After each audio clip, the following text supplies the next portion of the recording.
others. Well, Simon Conway is an Iowa radio talk show host who has spoken to each of the Republican presidential candidates, except Mitt Romney and John Huntsman, who's not competing in Iowa. Simon, thank you so much for coming on and doing this simulcast. I see you at the mic there.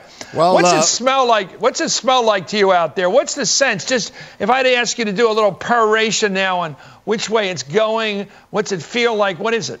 Well, first of all, it's always a pleasure to welcome a Democrat to the Simon Conway Show, Chris. So you're very welcome. Well, what is that? Are we all giving our party labels out here? Is that? Are you giving me yours or what? Or you don't want to give one? I always. No, you want to give me one, but don't give yourself one. That's fair enough. No, Chris, I'm not a Republican. Never have been, and never will be. I keep it my independence. So you give out labels, but you don't assign one to yourself. That's very clever. There isn't one. Look, I just want to make sure we're starting with some honesty. You're clearly working for the re-election of Barack Obama. I want to make sure that and that's okay. Well, this isn't going to go very long here if you're going to go into this game of assigning. What is your political voting record then? How did you vote last time? I've only voted once. I'm a fairly new citizen to the United States, and I voted for John McCain while holding my nose.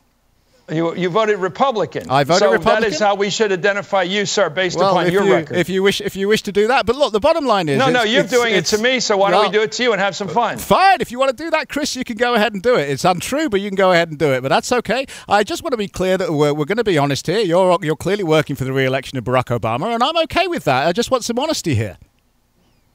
Well, what are you working for, sir? I'm working for the election of a conservative.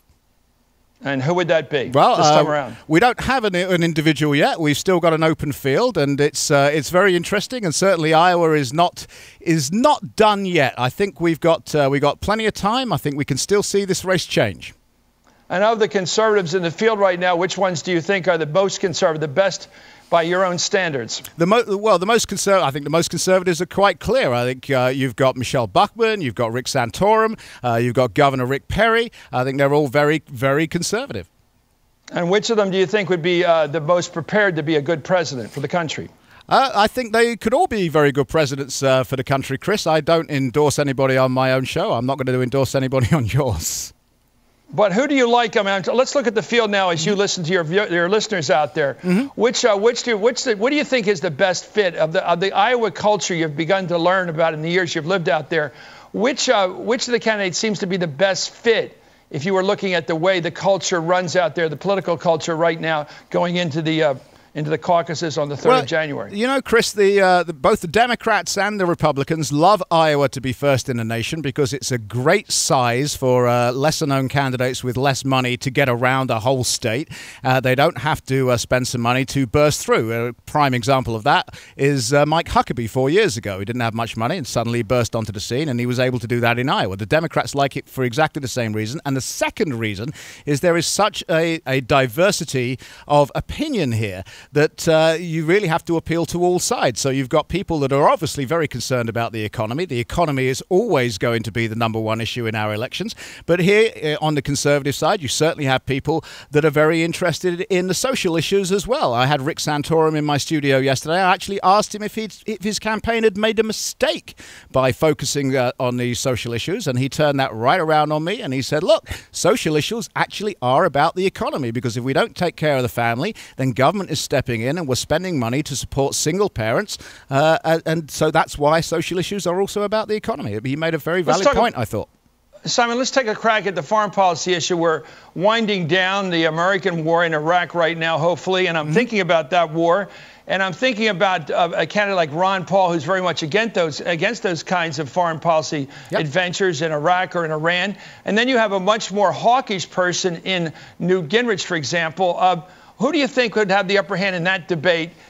Tonight, for example, I should have another debate out there, the hawkish or the more dovish position of Mr. Paul? I have absolutely no doubt at all that not just Newt Gingrich, but the other candidates on that stage are going to go after Ron Paul on that very issue. And actually, I'm on the record. It's the one candidate I guess I've kind of ruled out myself personally, because although I love Ron Paul fiscally, and I absolutely adore him fiscally, and if we'd have listened to him 30 years ago on that particular subject, we'd all be far better off, I think, right now, Chris.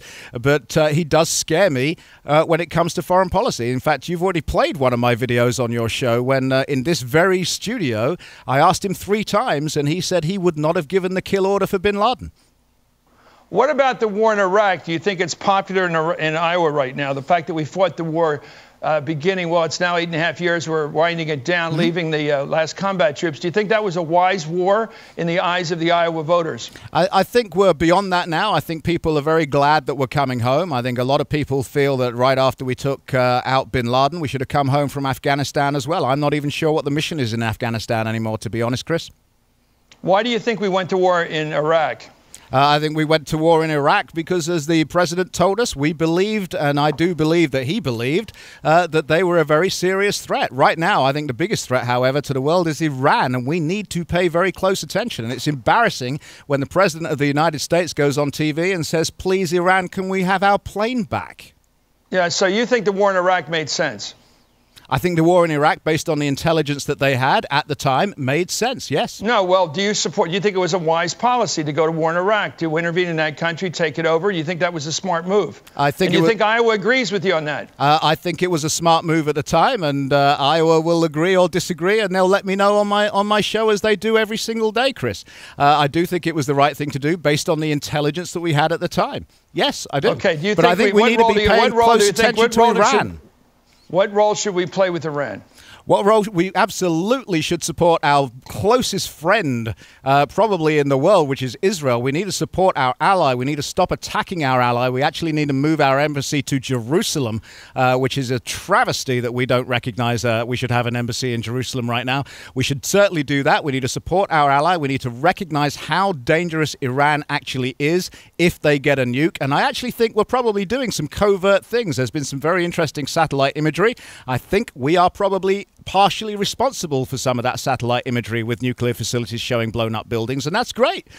Listen, when the president took out bin Laden, I was actually on the air. I'd been here a week, and I made a decision to take this station live, and we stayed on the air after the president's announcement till midnight that night because I had waited 2.5 years to say, well done, Mr. President.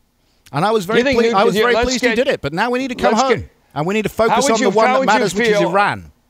How would you feel about Newt Gingrich as President of the United States? Well, again, you are asking me to endorse or not endorse someone. The only position I've taken... How do you feel? You said you wanted the most conservative candidate, or a true conservative. Yeah, How would you feel about Newt Gingrich? I could, if Newt Gingrich ended up as the nominee, I could happily vote for Newt Gingrich.